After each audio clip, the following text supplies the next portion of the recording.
Halo, selamat jumpa di podcast Ini Koper kita kali ini. Pernah dengar istilah Operational System Organisasi atau OS organisasi? Mungkin kedengarannya agak teknis ya, tapi sebenarnya ini konsep yang penting banget buat bikin organisasi kita makin efektif. Nah, di episode kali ini kita bakal bahas tuntas tentang OS organisasi, apa itu, kenapa penting, dan bedanya sama budaya dan DNA organisasi. Penasaran? Yuk, langsung aja kita mulai. Oke, pertama-tama, apa sih sebenarnya OS organisasi itu? Bayangin sistem operasi di komputer atau HP kita. Nah, OS organisasi itu ibarat sistem operasi buat organisasi.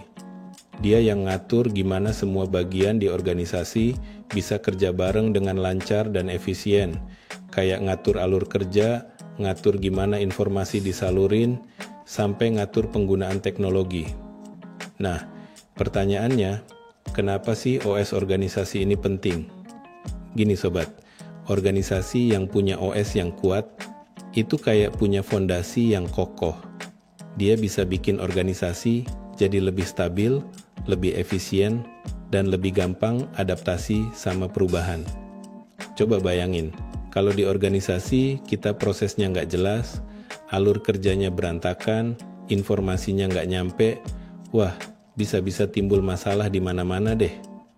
Jangan sampai tertukar ya, OS organisasi beda loh sama budaya organisasi atau DNA organisasi. Biar nggak bingung, gini deh analogi sederhananya. Anggap aja organisasi kita ini kayak sebuah mobil. Nah, OS-nya itu kayak mesin dan sistem mekanik yang bikin mobil bisa jalan. Kalau budaya organisasi itu kayak gaya mengemudi dan etika di jalan raya. Sedangkan DNA organisasi itu kayak merek dan model mobil yang nunjukin karakteristik dan performanya. Jadi, intinya OS, budaya, dan DNA organisasi itu 3 hal yang beda tapi saling nyambung. OS yang bagus bakal dukung budaya yang positif dan keduanya bakal memperkuat DNA organisasi. Kalau ketiganya udah selaras, wah, organisasi kita bakal makin jago dan siap ngehadapin tantangan apapun. Sekarang, kita bahas lagi deh tentang perbedaan OS organisasi dengan budaya dan DNA organisasi. Begini, kalau OS itu sifatnya lebih formal, terstruktur, dan bisa didefinisikan dengan jelas. Contohnya ya kayak struktur organisasi, job description, SOP, dan sistem IT. Sedangkan budaya organisasi itu lebih informal, kayak unwritten rules gitu. Budaya ini terbentuk dari nilai-nilai, keyakinan, dan kebiasaan yang dianut sama anggota organisasi.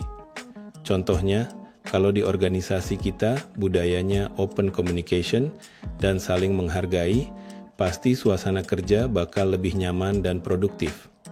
Nah, kalau DNA organisasi itu lebih dalam lagi.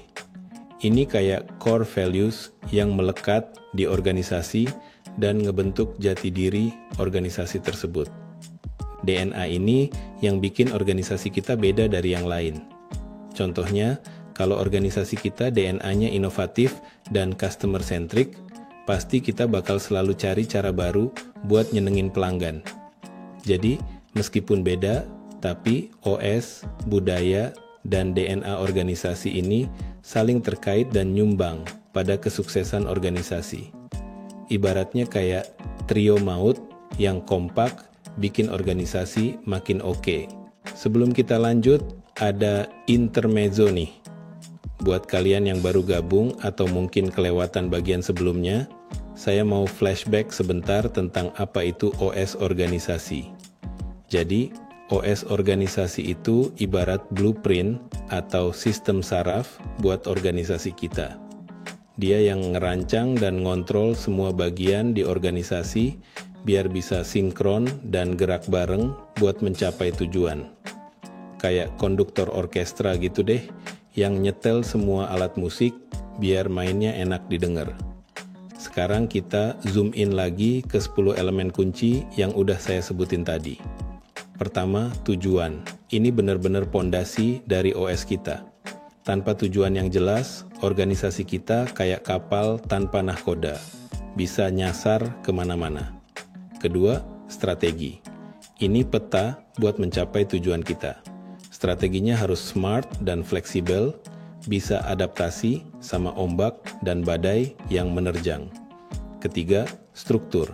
Ini kerangka organisasi kita. Gimana pembagian divisi, hierarki, dan alur kerja. Strukturnya harus rapi dan jelas, biar nggak timbul bottleneck atau macet di tengah jalan. Keempat, proses. Ini detail dari setiap pekerjaan. Setiap proses harus dipetakan dengan runut, efisien, dan ada quality control-nya. Bayangin pabrik yang produksi barang, kalau prosesnya kacau, hasilnya nggak bakal oke. Kelima, meeting. Ini forum buat sharing info, ngambil keputusan, dan brainstorming. Meeting harus efektif, nggak bertele-tele, dan punya output yang jelas. Keenam, informasi. Informasi ibarat darah dalam organisasi. Harus ngalir lancar, akurat, dan mudah diakses oleh yang membutuhkan. Kalau informasinya tersumbat, organisasi kita bisa mati suri.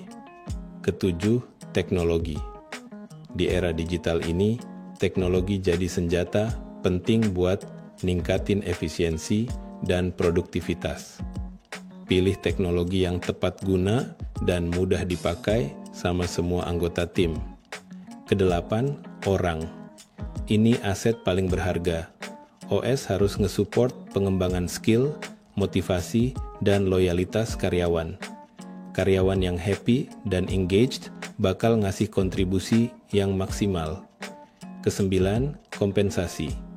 Sistem gaji dan reward harus adil, kompetitif, dan memotivasi. Kalau karyawan merasa dihargai, pasti semangat kerjanya makin tinggi. Terakhir, pengukuran. Ini kompas kita buat ngecek apakah organisasi udah on track atau belum. Pengukuran harus objektif, terukur, dan berkelanjutan. Nah, itu tadi penjelasan detail tentang 10 elemen kunci OS organisasi. Gimana sobat? Udah kebayangkan gimana pentingnya OS yang solid buat organisasi? Selanjutnya, kita refresh lagi nih tentang perbedaan OS, budaya, dan DNA organisasi.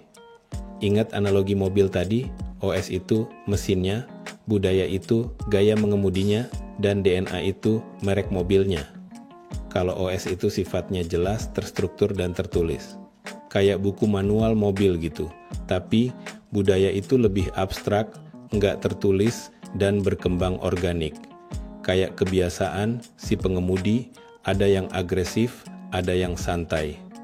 Nah, kalau DNA itu bawaan lahir, sulit diubah dan ngebentuk identitas. Kayak gen mobil gitu, ada yang sporty, ada yang elegan. Intinya, ketiganya saling melengkapi dan ngebentuk kesatuan yang utuh. OS yang oke bakal nyiptain budaya yang positif dan keduanya bakal memperkuat DNA organisasi. Oke, komunitas perubahan, cukup sekian dulu bedah OS organisasi kita kali ini. Semoga ilmunya bermanfaat ya.